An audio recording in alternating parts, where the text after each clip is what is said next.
A natural progression. This is where my takes might get a little bit hot. I am going to talk about the part of this game that makes it somewhat controversial, the game's sense of progression.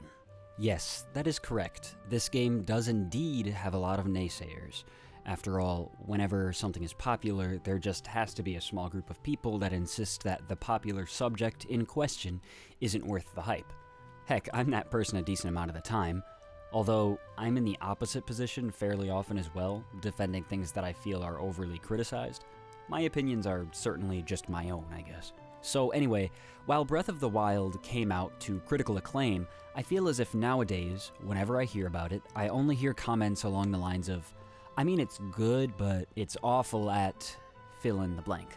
The most common criticisms I hear are about the pacing, the weapon durability, and the dungeons, or lack thereof. While I won't be covering the dungeons in this part, I will be discussing the weapon durability and the pacing.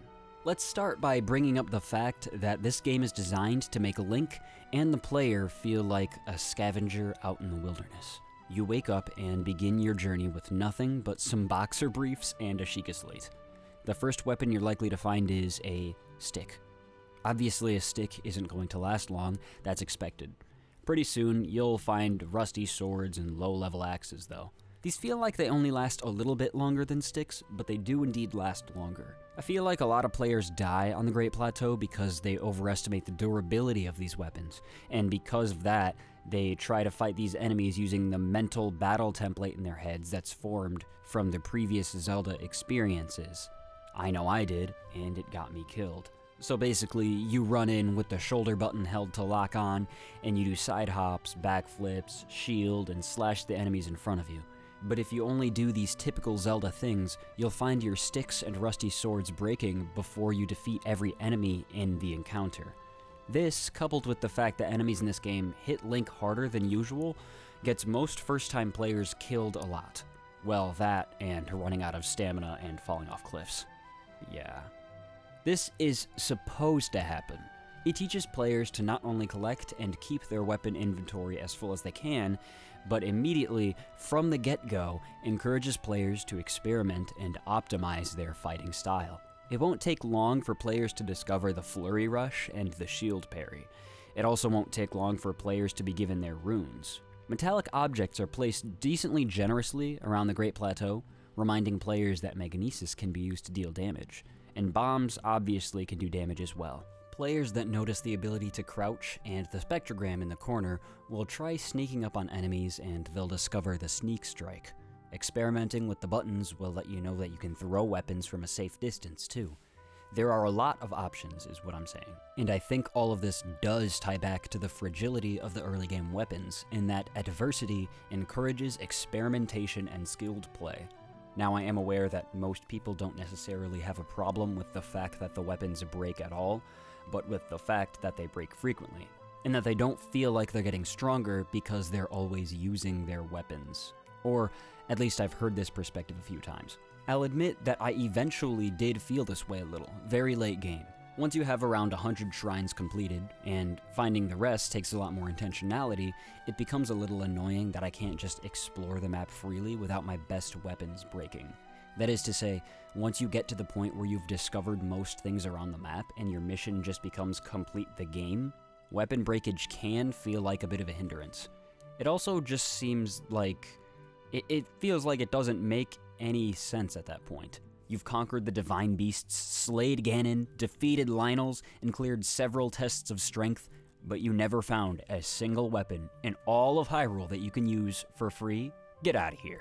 But again, this feeling for me came very late game, and even then it wasn't that close to a deal breaker for me because of all the combat options at my disposal, and because part of the progression is weapon slots. In my last video I talked about Koroks and how finding them can be cool. Well, finding them gives you Korok seeds, and Korok seeds can be given to this guy, Hestu.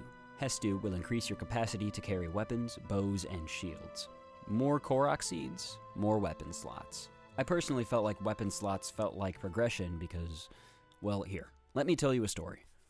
I went pretty far off the beaten path early game.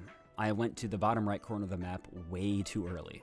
I had pretty weak weapons and I think 5 weapon slots. I jumped off this cliff and glided all the way to the shrine. It was a major test of strength. This mini guardian here had so much health and my attacks were so weak that I would break all of my weapons before beating him. I could get down him... I'm gonna have to keep that in the video. I could get him down to about 1/3 health, but I kept losing. I committed this spot to memory. I would return here someday and claim victory over this freaking robot. Sometimes when things like these happen to me in games, I'll wait too long before coming back, and I'll level up so much out of intimidation that by the time I come back, the battle ends up being a cakewalk. Not this time. I think I cleared the first Divine Beast, found Hestu again in the Lost Woods, received a few more weapon slots, and I knew. I could do the thing now! I could do the thing now! After returning with more weapon slots, and maybe slightly stronger weapons, I was able to just barely defeat Guardian Jr. I had only one weapon remaining, but I did it, and I was proud. More Korok seeds, more weapons, more battle endurance. This game is designed around breaking weapons. Now I'm going to discuss some other aspects of progression. Link does get stronger in other ways outside of weapons, after all. Now, Link's attack stat is tied directly to his weapons, which, as we discovered, are temporary. So how does Link get stronger, as in more strength? Well, we'll get back to this one. So what can Link level up directly? The answer is his hearts and stamina. When Link clears a shrine, we'll get to these, I promise, he gets a spirit orb. For every 4 spirit orbs he collects, he can go to a goddess statue and pray. Here, he can choose to receive either a heart container or a stamina vessel. Everyone knows how hearts are important and why. They allow you to take more hits, man. But the stamina wheel is a little more overlooked in importance. You guys know what this thing does, right? It does the following. It allows Link to climb further, hold onto his glider longer, swim further, maintain bullet time for longer, do more spin attacks, tame tougher horses, and run for longer. Did I miss any? For all intents and purposes, the stamina wheel can be thought of as almost an all-encompassing special move gauge that helps you in both combat and exploration. And obviously going back to the hearts, well, hearts are essentially HP. So, essentially, more shrines equals more hearts and or special move gauge. Link himself also feels stronger by receiving 4 extremely useful abilities via completing the main quest's dungeons. These abilities don't run through the power of the stamina wheel, but instead have their own individual cooldown timers. If you've made it this far into the video, you probably already know them. Revali's Gale, Mipha's Grace, Daruk's Protection, and Urbosa's Fury. Revali's Gale is incredibly useful for traversing the environment and has limited combat capabilities. The latter 3 abilities assist you more specifically in combat by giving Link 1 free revive every 30 minutes or so, a free shield counter every once in a while, and a huge area of effect lightning attack that you can use on occasion. All of these abilities, once received, become permanent moves in Link's arsenal, and they aid in the feeling of Link himself becoming stronger through the bonds he makes in the main quest. Oh, and defeating the dungeons also give Link heart containers, obviously. 1 from each. So then, story progression equals more HP and special abilities. Okay, so we've talked about how weapon slots tie into endurance, HP, stamina, and special moves. What else before we get to attack? Oh yeah, defense. So, Link's defense in this game is directly tied to his armor. You have a default rating of 0 when you start out. I mean, I don't really feel very protected in my boxers either. Finding new armor in this game is a bit rarer than you might expect, but the game does treat the finding of new armor as a big accomplishment. Love hearing that victory fanfare. So, yeah, different pieces of armor have different defensive stats, but that isn't where it ends. See, in this land of Hyrule, there are 4 magical Great Fairies. The job of the Great Fairies in this game is to upgrade Link's armor. Every piece of armor can be upgraded 4 times until it maxes out, and appropriately, the best armor in the game requires items that are harder to find. I think I found myself hunting down materials to find armor quite a lot because it feels the most like tangible leveling up, if that makes sense. Attack is more or less weapon dependent, and the process of shrine hunting, while fun, reaps what it sows very slowly. You only feel that long-term reward every 4 shrines. Finding Koroks is fun, but there are so many of them that seeking them out was rarely an intentional goal of mine. But with defense, you're given a specific mission, and should you choose to follow it, Link's defense stat will be permanently higher, and you might get some bonus passive stat perks with the upgrades, unless you sell the armor like an idiot. For example, the Zora armor requires different kinds of fish to upgrade at each level, so basically, mission, go fishing! The ancient armor will have you using guardian parts and star fragments. Mission, hunt dat stuff! That'll take you a bit. The barbarian armor uses Lionel parts and star fragments. Mission, get wrecked! Oh yeah, and the Lionel armor gives Link an attack stat buff when all the pieces are upgraded to level 2. And that's the segue for me talking about the attack stat. Yeah, wait, let me get this graphic up. Material hunting equals more defense. So I wanted to save this one for last because it's actually kind of complicated. Even though attack power is tied to weapons, the weapons Link finds are kind of up to the player. Higher level enemies generally have higher level weapons, and certain locations, such as Hyrule Castle, will consistently spawn higher level weapons in general.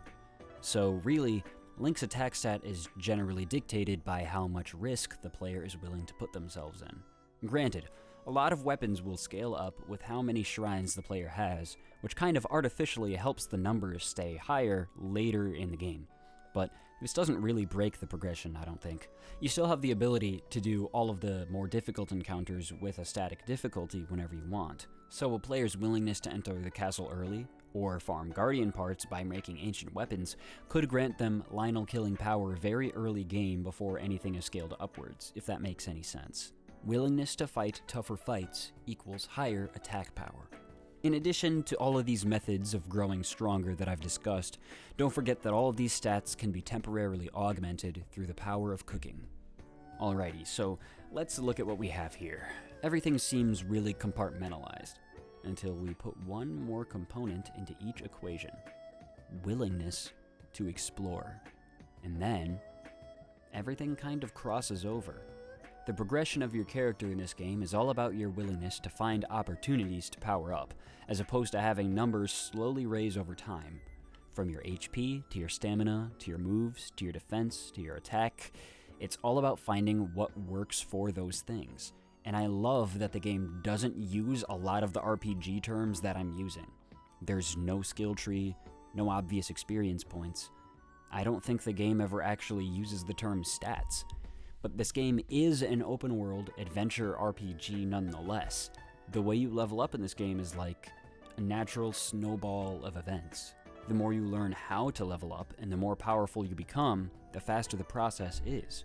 Actually, it's kind of the opposite of how a lot of RPGs are, with the experience rewards scaling downwards as you get stronger. Seriously though, Link goes from feeling completely helpless at the beginning of this game to feeling almost OP near the end.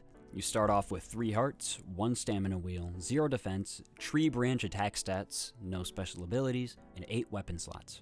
By the end of the game, you will have 27 hearts, 3 stamina wheels, 88 defense, weapons with an attack up to 112, 20 weapon slots, 4 champion abilities, and if you have the DLC, a motorcycle.